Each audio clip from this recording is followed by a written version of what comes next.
जानकारी के मुताबिक गोंदिया से नागपुर लाए जा रहे 7 गोवंश को एक सवारी जैलो गाड़ी में ठूस ठूस कर भरा गया था।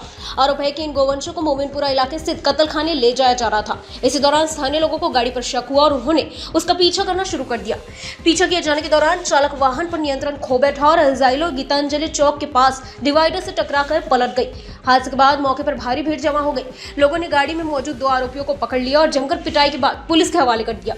पकड़े गए आरोपियों की पहचान 21 वर्षीय हयात हामिद सईद गोंदिया निवासी और विजय पेडनार सोनवानी बालघाट निवासी के रूप में हुई है। पुलिस ने मौके से 7 गोवंशों को सुरक्षित रेस्क्यू कर गौशाला भेज दिया है।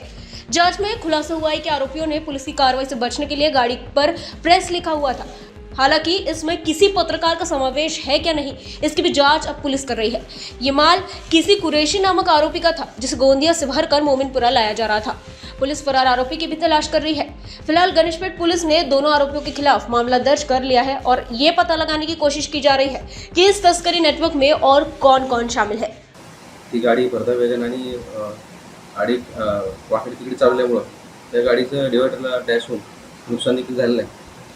या प्रकरणी आपण या गुन्ह्यामध्ये जो तो चालक आहे त्याचं नाव आहे आयान हमीद सय्यद, 21 वर्ष, राहणार रजेगाव गोंदिया, आणि दुसरा जो त्याच्यासोबतचा मुलगा होता त्याचं नाव आहे विजय पेंढार सोनवानी, वय 20 वर्ष, कटेंगी, जिल्हा बालाघाट। या दोघांना ताब्यात घेतलं आहे आणि या प्रकरणी आपण पुढील तपास करत आहोत। त्या गाडीच्या पाठीमागे प्रेस लिहिलेलं होतं, जे गाडीची काच आहे पाठीमागची किंवा पुढची अशी काच आहे ती, त्या काचेवरती प्रेस असं लिहिलेलं आहे।